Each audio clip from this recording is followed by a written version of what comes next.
Hello students, good morning all of you. सभी बच्चों का आज की आपकी ऑनलाइन एजुकेशन यूट्यूब चैनल पर स्वागत है। प्रिय छात्रों, हम कर रहे हैं 11th क्लास की इंडियन इकोनॉमिक्स और जिसका चैप्टर नंबर 2 भारत में नियोजन। और इसके बारे में हमने कल नियोजन के बारे में पढ़ा कि नियोजन क्या है।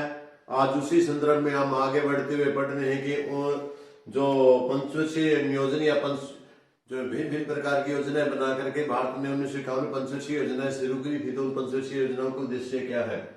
आर्थिक नियोजन चैप्टर के अंतर्गत हम आज का जो हमारा है वो रहेगा भारतीय पंचवर्षीय योजनाओं के दीर्घकालीन तथा अल्पकालीन उद्देश्य। भारत में नियोजन का आरंभ पंचवर्षीय योजनाओं के अभ्यासों के रूप में किया गया था। इसी कारण नियोजन को सामान्यतः पंचवर्षीय योजनाएं भी कहा जाता है। जो भारत में आर्थिक नियोजन उनको पंचवर्षीय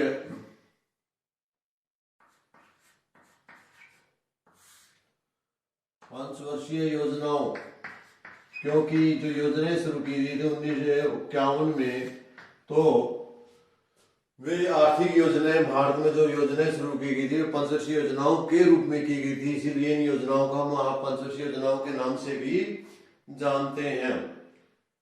1 अप्रैल 1951 में तथा 31 मार्च 1956 में हुआ था। तब से लेकर आज तक 12 पंचवर्षीय योजनाएं सफलतापूर्वक पूरी हो चुकी है। निसंदेह विभिन्न पंचवर्षीय योजनाओं के बीच कुछ समय के लिए एक वर्ष की योजनाएं भी लागू की गई थी। जैसे 1 अप्रैल 1966 से 31 मार्च 1969 तक 3 वार्षिक योजनाएं लागू की गई थी। इसी प्रकार 1 अप्रैल 1979 से 31 मार्च 1980 तक एक वर्ष की पंचवर्षीय योजना लागू की गई थी। 2 वार्षिक योजनाएं 1 अप्रैल 1990 से 31 मार्च 1992 की अवधि में लागू की गई। हम कह सकते हैं इस प्रकार नाम उनका पंचवर्षीय योजना, चाहे बीच में एक वर्ष की पंचवर्षीय योजना आई, लेकिन विशेष कारणों के कारण हमने बीच में 1 वर्ष की योजना लागू करनी पड़ी, लेकिन इनका नाम हमेशा पंचवर्षीय योजनाओं के नाम से ही जारी है आपके सिलेबस में भी। और आपके ये योजनाएं केवल काम चलाओ प्रबंधन के रूप में लागू की गई थी, जब कुछ प्रशासनिक प्रबंधों के कारण पंचवर्षीय योजनाओं को लागू करने में सरकार असमर्थ थी। भारत में पंचवर्षीय योजनाएं को सुपरिभाषित उद्देश्यों को प्राप्त करने हेतु की गई थी। मोटे तौर पर इनका वर्गीकरण दीर्घकालीन उद्देश्य के रूप में ही किया जाता है। सभी पंचवर्षीय योजनाएं दीर्घकालीन उद्देश्य सामान्य है, जिन्हें पंचवर्षीय योजना के सामान्य लक्ष्य या योजना होते हैं। वास्तविकताओं के आधार पर प्रत्येक योजना का एक सुस्पष्ट योजना होती है और स्पष्ट उद्देश्य होते हैं। यहाँ पर एक बात को स्पष्ट कर देना उचित होगा कि योजनाओं के उद्देश्य तथा नियोजन के उद्देश्य अर्थात सभी योजनाओं के एक साथ दीर्घकालीन उद्देश्य परस्पर विरोध नहीं बल्कि एक दूसरे के पूरक हैं। सच में तो यह है कि अल्पकालीन उद्देश्य एक योजना से दूसरी योजना तक की रणनीति सम्मिलित होती है, जिसका उद्देश्य दीर्घकालीन योजनाओं के उद्देश्यों की प्राप्ति के लिए किया जाता है। कहने का भाव यह है कि स्टूडेंट्स, जितनी भी छोटी छोटी योजनाएं हैं वे अल्पकालीन उद्देश्य, उन सब उद्देश्यों को मिलाकर एक बहुत बड़े विशाल उद्देश्य को लेकर ही वे योजनाएं बनाई जाती हैं। यानी कहने का भाव यह कि जो अल्पकालीन योजनाएं हैं वे दीर्घकालीन उद्देश्य योजनाओं का ही भाग होती हैं। यहाँ कुछ योजनाओं के पंचवर्षीय योजनाओं के सामान्य लक्षण लेके चलेंगे, जो उद्देश्य लेके चलेंगे, जो कौन कौन से उद्देश्य हैं भारतीय नियोजन के।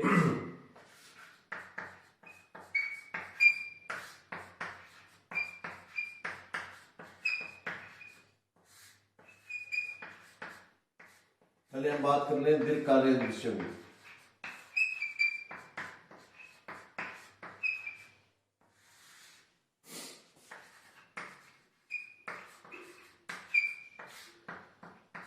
तो दीर्घकालीन उद्देश्य कौन से हैं? सबसे पहला उद्देश्य है राष्ट्रीय तथा प्रति व्यक्ति आय में वृद्धि।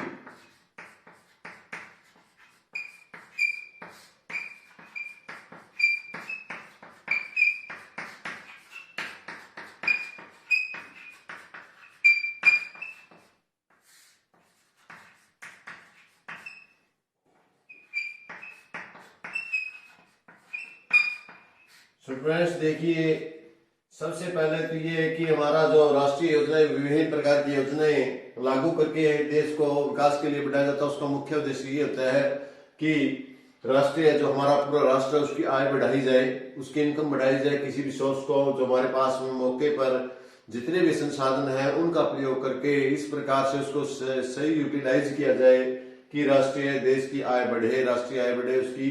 और सिर्फ राष्ट्रीय आय नहीं, प्रति व्यक्ति आय भी बढ़े। प्रति व्यक्ति आय बढ़ेगी तो देश का विकास होगा, क्योंकि यदि हम राष्ट्रीय आय की बात करें तो हो सकता है उस संदर्भ में हमारी जनसंख्या पॉपुलेशन भी ज्यादा बढ़ रही है, तो प्रति व्यक्ति आय से हम दूसरे देश के साथ तुलना कर सकते हैं, क्योंकि प्रति व्यक्ति आय ही बढ़नी बहुत जरूरी होती है। तो इस प्रकार आप देखते हैं कि जो उद्देश्य लेकर के चलते हैं हम, तो नियोजन का प्रमुख उद्देश्य होता है राष्ट्रीय आय में वृद्धि का अभिप्राय राष्ट्रीय अर्थव्यवस्था के उत्पादन स्तर में वृद्धि करना होता है, या यूं कह सकते हैं कि वस्तुओं और सेवाओं के प्रभाव में वृद्धि करना है। यही अर्थव्यवस्था की समूची गतिविधियों के स्तर में वृद्धि करने का भी सूचक है। इसे आर्थिक समृद्धि भी कहते हैं। निसंदेह जब हम वस्तुओं और सेवाओं के प्रवाह की बात करते हैं तो यह चिरकाल सुसंगत होनी चाहिए तथा उत्पादन के स्तर में वृद्धि करने को आर्थिक समृद्धि कहा जा सके। तो आपको आर्थिक समृद्धि से अभिप्राय हमारा राष्ट्रीय आय में अपरिवर्तनशील या निरंतर वृद्धि है, उत्पादन के स्तर में अपरिवर्तनशील वृद्धि या अर्थव्यवस्था में चिरकाल वस्तुओं और सेवाओं के प्रभाव से एक रूप में वृद्धि है। अर्थात कहने का मतलब ये, आर्थिक समृद्धि का मतलब ये नहीं कि एक बार वृद्धि होगी आगे कमी आ गई, वृद्धि आ गई कमी आ गई। कंटिन्यूटी, लगातार वृद्धि होनी जरूरी है, और उसी से हमारे राष्ट्रीय और प्रति व्यक्ति आय बढ़ेगी। प्रति व्यक्ति राष्ट्रीय आय का आपको पता है कि राष्ट्रीय आय क्या होती है। राष्ट्रीय आय पूरे देश की जो जितना भी उत्पादन हुआ है वो देश की राष्ट्रीय आय कहलाती है। यदि प्रति व्यक्ति आय निकालनी है तो इसका सूत्र है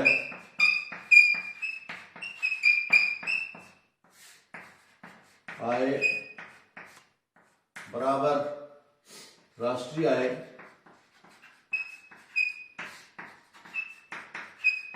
और इसके बटे में जनसंख्या।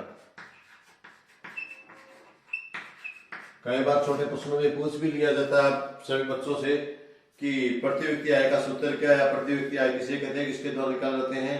तो प्रति व्यक्ति आय क्या है कि जितनी भी राष्ट्र की आय होती है, यदि उस राष्ट्र आय को हम जनसंख्या से भाग दे दें तो प्रति व्यक्ति आय आ जाएगी, अर्थात एक व्यक्ति के हिस्से में आ जाएगी, यानी औसतन आय कितनी है। दूसरे शब्द में कहें कि उस देश की प्रति व्यक्ति आय क्या है, या उसकी औसतन आय क्या है। तो इसको बढ़ाने के लिए भी इस उद्देश्य से हम, ये हमारा पहला प्राथमिक उद्देश्य है कि दीर्घकालीन उद्देश्य हमारा जो भारतीय नियोजन है उसका, कि राष्ट्रीय आय और प्रति व्यक्ति आय बढ़ाई जाए। इसलिए राष्ट्रीय आय ये आपकी नियोजन शुरू किए गए हैं, नियोजन किए जाते हैं। दूसरी है रोजगार। दूसरा क्या है आपका पूर्ण रोजगार।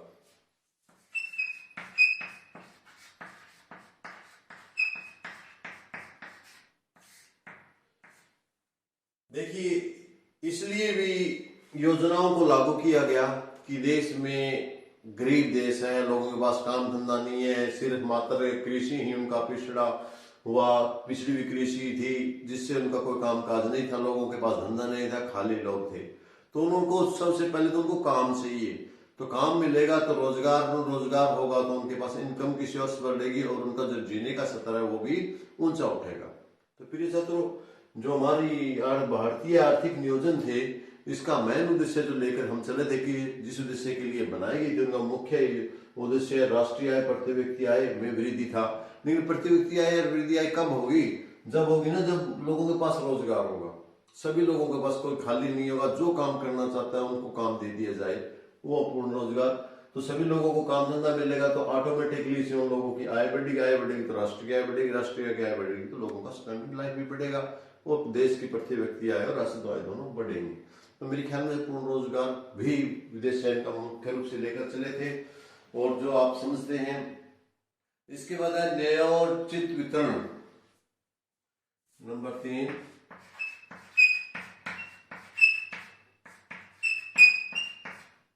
न्याय शब्द से न्यायोचित वितरण। ये थोड़ा सा समझने वाला। न्यायोचित वितरण क्या, समाज में हर प्रकार के लोग होते हैं, अमीर लोग भी होते हैं, गरीब लोग भी होते हैं। जो अमीर लोग होते हैं वो पैसे के दम पर पैसे से पैसा कमाए जाते हैं, गरीब लोग कम करते हैं। लेकिन इन योजनाओं के जरिए ऐसा एक काम किया गया जिनके जरिए लंबी योजनाएं बना करके ताकि गरीब लोग हैं उनको रोजगार दिया जाए, रोजगार दे करके उनका इनकम बढ़ा करके देश का जो वितरण है, प्राकृतिक संसाधनों का वितरण है, उसको शिथिल किया जाए, ठीक किया जाए। ऐसे समाज में समृद्धि की किसी प्रयोजन की पूर्ति नहीं होती। धन जहां पर धनी और अधिक धन बन जाते हैं, निर्धन को और जीवन व्यतीत नितांत आवश्यक जरूरतों को पूरा करने के लिए निरंतर संघर्ष करना पड़ता है। समृद्धि के लाभ समाज के बड़े वर्ग तक पहुंचने चाहिए, जिससे आय का बंटवारा न्यायोचित बन सके। समझे आप? और आय के न्यायोचित वितरण का अर्थ है कि सामाजिक समानता भारत नियोजन का एक प्रमुख उद्देश्य भी था। यदि हम सिर्फ ये सोचें कि लाभ कैसे हो, तो योजनाओं का लाभ उन लोगों को ज्यादा होगा जो लोगों के पास पैसा है। लेकिन यदि हम न्यायोचित वितरण की बात करें तो इस प्रकार से बांट दिया जाए कि गरीब आदमी में भी और अमीर आदमी में समानता रहे। उनको जो समानता, समाज में समानता का काम करे, ये भी इनका मुख्य उद्देश्य लेकर चले। विद्यार्थियों, समान वितरण न्यायोचित वितरण में अंतर को अच्छी तरह समझ लेना चाहिए। समान वितरण का अर्थ समाज के प्रत्येक व्यक्ति को देश की राष्ट्रीय आय में से एक समान हिस्सा मिलना चाहिए। इसका यह अर्थ निकलता है कि एक डॉक्टर को उतना ही वेतन प्राप्त होना चाहिए जितना एक अस्पताल में कर्मचारी को प्राप्त होता है। यह एक बड़ी मजाकिया बात है, कोई भी समाज इसे पसंद नहीं करेगा। इसके विपरीत न्यायोचित वितरण का मतलब ऐसी स्थिति से है जिसमें आय के में अंतर तो पाया जाता है, कुछ सीमाओं के अंदर पाया जाता है। यह अंतर केवल सामाजिक तौर पर न्याय संगत होता है, समाज विभिन्न व्यक्तियों की योग्यताओं और कौशल के अनुसार होता है। यदि कोई डॉक्टर एक ऑपरेशन को केवल 1 घंटे में 1 घंटे का काम होता है के लिए रोगी से 50,000 रुपए लेता है, दूसरी ओर एक फैक्ट्री में काम करने वाला मजदूर पूरे वर्ष 8 घंटे काम करने के बाद भी पूरे वर्ष में 50,000 बड़ी मुश्किल से मिलता है। तो यह अंतर इतना दी गया कि सामाजिक रूप से न्याय संगत नहीं कहा जा सकता। इस अंतर का बड़ा कारण यह है कि डॉक्टरों की संख्या बहुत कम है, जबकि फैक्ट्री में श्रमिकों की संख्या बहुत अधिक है, बहुत ज्यादा होने का। यह अंतर इतना दी गया कि इसे देश से सामाजिक रूप से न्याय संगत नहीं कहा जा सकता। इस अंतर का बड़ा कारण डॉक्टरों की संख्या बहुत कम, जबकि फैक्ट्री के श्रमिकों की संख्या बहुत अधिक। न्यायोचित वितरण की प्राप्ति के लिए जरूरी है कि ऐसे अंतर जो सामाजिक तौर पर न्याय संगत नहीं है को समाप्त किया जाए। आय के न्यायोचित वितरण को समानता का अर्थ सामाजिक रूप से किया जाए। तो मेरे ख्याल में आपको समझ में आएगा कि जिस प्रकार जो कमी है जिस चीज की, उसको पूरा किया जाए, और जो ज्यादा है उनको ज्यादा से ज्यादा रोजगार दिया जाए, जिससे कि हमारे पूरे समाज में न्यायोचित हो। जो पंचवर्षीय योजनाएं बनाई, जो आर्थिक नियोजन बनाए, इसके अंतर्गत ऐसी प्रावधान किए गए कि हम जो असमानता के कारण आय का डिफरेंस है, जैसे कि मैंने डॉक्टर का उदाहरण दिया आपको और एक श्रमिक का उदाहरण दिया। डॉक्टर को 50,000 रुपए 1 घंटे के मिलते, श्रमिक को पूरा साल के 50,000 बड़ी मुश्किल से मिलते हैं। इसका रीजन भी मैंने बताया था कि जो डॉक्टर है वो क्या करता है, उनकी संख्या कम होने की वजह से उनकी दुर्लभता है, इकोनॉमिक्स में दुर्लभता होती है, दुर्लभता की वैल्यू है, वो कम होने की वजह से ज्यादा पैसे ले पाता है क्योंकि उनके पास इतना नहीं है। लेकिन जब श्रमिक बहुत सारे हैं उनको कम देता है। इस वितरण को खत्म करना भी पंचवर्षीय योजनाओं का था। इसको कैसे करेंगे कि डॉक्टरों की संख्या को बढ़ा दिया जाए और जो श्रमिक है उनको अधिक फैसिलिटी देकर उनको रोजगार को और बढ़ा दिया जाए। न्याय के न्यायोचित वितरण के रूप में समानता का अर्थ न्याय, सामाजिक न्याय अर्थात आर्थिक समृद्धि को सामाजिक न्याय से जोड़ा जाना चाहिए। जब आर्थिक समृद्धि को सामाजिक न्याय से जोड़ा जाता है तब समृद्धि का विकास का रूप धारण करती है। भारत में नियोजन का लक्ष्य न केवल आर्थिक समृद्धि बल्कि सामाजिक न्याय के साथ समृद्धि है। बिल्कुल सही बात है आपकी। न्यायोचित वितरण है, समृद्धि तो सिर्फ गरीब आदमियों से भी हो सकती, देश की समृद्धि तो हो सकती है। जो बड़े पूंजीपति वर्ग लोगों को बहुत फायदा पहुंचेगा तो देश की समृद्धि कर सकते हैं, लेकिन उसमें गरीब लोग पतन की ओर चले जाएंगे। लेकिन भारत का ये उद्देश्य नहीं है। भारत एक कल्याणकारी राज्य है, या जो लोकतंत्र और कल्याणकारी लोकतंत्र है, सब छोटे बड़ों को लेकर समान चलने वाला है। इसलिए यहाँ पर इस प्रकार की योजना बनाई जाए जिसमें सभी को फायदा हो। ये इस प्रकार आपने देखे कि जो हमारी अर्थव्यवस्था है उसमें प्रमुख रूप से हम मेन जो दीर्घकालीन उद्देश्य में 3 उद्देश्य लेकर ही चलते हैं। राष्ट्रीय आय, प्रति व्यक्ति आय में वृद्धि, और पूर्ण रोजगार, और न्यायोचित वितरण। इन्हीं के अंदर बहुत सारे उद्देश्य छुपे हुए हैं। उनको आप छोटे छोटे उद्देश्य हैं जिससे आपके अल्पकालीन उद्देश्यों के रूप में मिलेंगे। तो उन उद्देश्यों को हम अगले वीडियो में आपके सामने पेश करेंगे। उसको देखने के लिए इसे मेरे साथ बने रहिए। तब तक के लिए मैं आपसे इजाजत चाहूंगा। कल फिर मिलते हैं। धन्यवाद। Thank you.